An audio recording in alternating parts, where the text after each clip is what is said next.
Good morning, dear students. This is the last part of your chapter 4, Agriculture, Technological and Institutional Reforms, यानी तकनीकी और संस्थागत सुधार।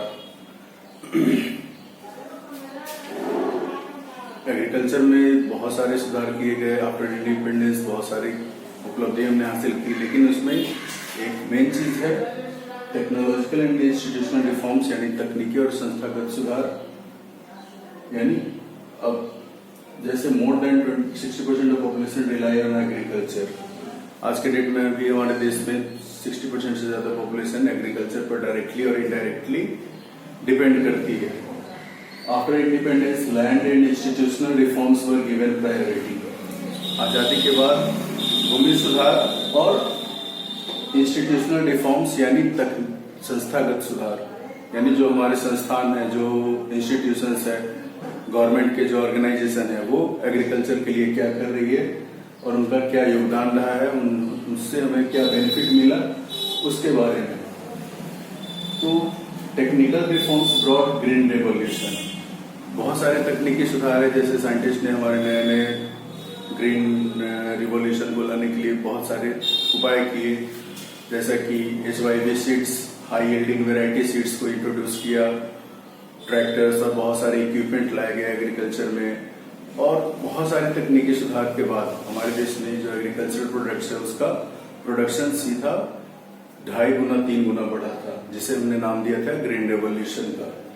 So technical reforms brought green revolution in 1980s and 1990s।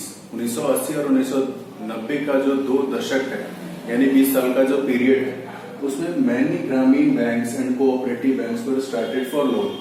बहुत सारे ग्रामीण bank, बहुत सारे कोऑपरेटिव बैंक और कई सारी ऐसी चीजें स्टार्ट की गई जहां से किसानों को डायरेक्ट बेनिफिट मिलता हो, लोन मिलता हो, सस्ते रेट पर, कम इंटरेस्ट पर डायरेक्ट उन्हें लोन मिल जाता हो, और उसको रीपे करने की यानी वापस चुकाने की जो फैसिलिटी है वो भी उन्हें अच्छी प्रोवाइड की गई थ्रू गवर्नमेंट, सरकार की तरफ से।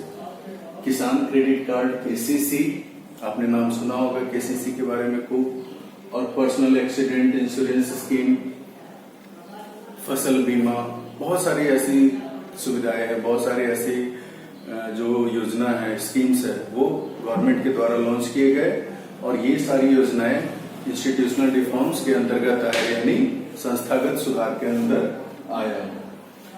Many more schemes were took place as institutional reforms। बहुत सारे ऐसी रिफॉर्म्स यानी सुधार है जो संस्थागत सुधार की तरफ से जारी किए गए, और उसका डायरेक्ट बेनिफिट मिला फार्मर्स को। और हमारे देश में जो एग्रीकल्चरल प्रोडक्ट्स है, उनका production day by day increase होता गया। Special weather bulletin started on radio and television for farmers. Television और रेडियो पर बहुत सारे ऐसे प्रोग्राम स्टार्ट कराए गए जो किसानों को डायरेक्ट बेनिफिट पहुंचाते हो।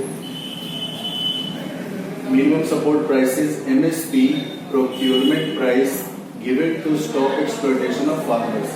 किसान पहले अगर अपना अनाज उगाते थे और उसे डायरेक्ट अगर बिजनेसमैन को बेचते थे, उनका बहुत ज्यादा एक्सप्लॉयटेशन, शोषण होता था। लेकिन ऐसा न करके उन्होंने, गवर्नमेंट ने हर एग्रीकल्चर प्रोडक्ट के लिए मिनिमम सपोर्ट प्राइस जारी किया, और मिनिमम सपोर्ट प्राइस जारी करके और किसानों को डायरेक्ट बेनिफिट मिलने लगा गवर्नमेंट की तरफ से। Contribution of agriculture to national economy in 2010-11, 52% of workforce, not population, it is about workforce. 1910-11 ये जो पीरियड था, उसमें हमारी जितनी भी काम करने वाली पॉपुलेशन है, उसकी आधे से ज्यादा एग्रीकल्चर में लगी हुई थी।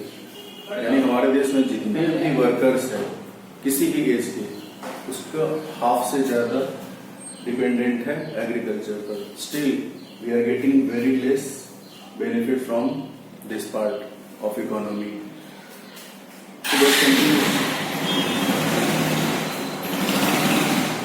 But contribution in economy is very less. लेकिन एग्रीकल्चर से हमारा जो होने वाला कंट्रीब्यूशन है, आर्थिक सहयोग है, वो बहुत कम है।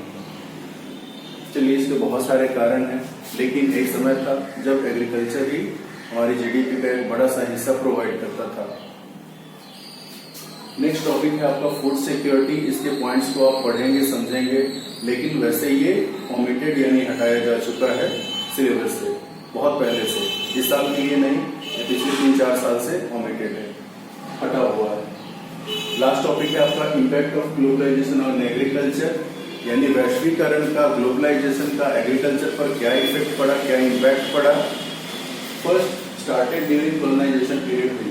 वैसे ग्लोबलाइजेशन यानी वैश्वीकरण की बात करें तो ये बहुत पहले से चलता आ रहा है, बहुत जमाने से, शायद हजारों साल से, क्योंकि इंडियन लोग हजारों सालों से दूसरे कंट्री के लोगों से इंटरेक्ट करते आए हैं, चाहे वो पहाड़ी रास्ता हो या समुद्र का रास्ता हो, कहीं से भी। बट लेकिन मेनली ये स्टार्ट हुआ था अंग्रेजों के आने के बाद इंडिया में। Started during colonization period. During British period cotton, rubber etcetera exported as raw material. अंग्रेजों के शासन के समय में हमारे देश से मेनली जो भी चीजें जाती थी एज ए रॉ मटेरियल जाती थी, और बाहर से जो फिनिश्ड गुड्स है, जो तैयार वस्तु है, वो हमारे देश में आता था, फिर उन्हें हम महंगे दामों में खरीदते थे। और ये हमारे लिए बड़ा दुखदायी था, क्योंकि हमारा जो संसाधन है वो दूसरे की तरक्की के लिए उपयोग में लाया जा रहा था। Indian agro products are less. अच्छा, after 1990s Indian farmers expose to new challenges under globalisation. 1990 के दशक के बाद पूरे वर्ल्ड में एग्रीकल्चर काफी चैलेंजिंग हो गया, काफी चुनौती भरा हो गया, क्योंकि बहुत सारी टेक्निक आ गई और दुनिया के हर हिस्से में एक छोटे छोटे जमीन पर बहुत ज्यादा अनाज उगाए जाने लगे साइंटिफिक साधनों से, जो साइंटिफिक तरीके हैं उनको उपयोग करके। Indian agro products are less competitive. अभी हम बात करें तो पूरी दुनिया में जो इंडियन एग्रीकल्चरल प्रोडक्ट्स है उसकी डिमांड घट रही है, घटती जाती है, क्योंकि हमारा जो प्रोडक्ट है वो कम्पीट नहीं कर पा रहा, या तो हम ज्यादा प्राइस लेते हैं, यानी इंडियन एग्रीकल्चर एक तरह से मार खा रही है। हमारे आस पड़ोस में जो छोटे छोटे कंट्रीज है वो हमसे अच्छी क्वालिटी के एग्रो प्रोडक्ट्स को उगा रहे हैं, प्रोड्यूस कर रहे हैं। Genetic engineering revolutionise Indian agriculture.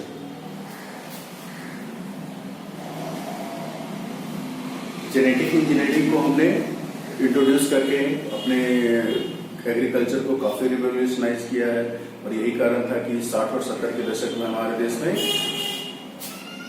Green revolution आया था, हरित क्रांति आई थी, और उसका वो परिणाम था जेनेटिक इंजीनियरिंग का, क्योंकि हमने हमारे साइंटिस्ट ने, हमारे वैज्ञानिकों ने काफी सारा परिश्रम करके बहुत ऐसे सीड्स तैयार किए जिनकी प्रोडक्टिविटी, जिनकी उत्पादकता पहले से बहुत ज्यादा थी। Organic farming also came in fashion. आज के डेट में कहा जाता है इतिहास दोहराता है अपने आप को, तो पुराने समय में जो हम बिना खाद के और बिना पेस्टिसाइड्स इन सब चीजों के जो एग्रीकल्चर करते थे, वो माना जाता था कि वो प्रोडक्ट जो है वो ज्यादा शुद्ध है, ज्यादा फायदेमंद है। तो फिर से पेस्टिसाइड्स, इंसेक्टिसाइड्स और फर्टिलाइजर्स इन सबका उपयोग बंद करके और ऑर्गेनिक फार्मिंग पर जोर दिया जा रहा है। तो वो ऑर्गेनिक फार्मिंग फिर से काफी ट्रेंड में है। Indian farmers must diversify their cropping pattern to remain in demand. भारतीय किसानों को अगर पूरे मार्केट में बने रहना है वैश्विक स्तर पर, यानी वर्ल्ड लेवल पे अगर अपने आप को कायम रखना है, तो हमारे क्रॉपिंग पैटर्न को चेंज करना पड़ेगा, जो खेती के तरीके हैं उसमें सुधार लाने पड़ेंगे, और हमें अपनी प्रोडक्टिविटी बढ़ानी पड़ेगी। तो ये सब आपका एग्रीकल्चर चैप्टर 4 का लेसन फिनिश होता है। रेस्ट अब एक्सरसाइज और क्वेश्चंस पे हम कॉन्सेंट्रेट करेंगे। Thank you.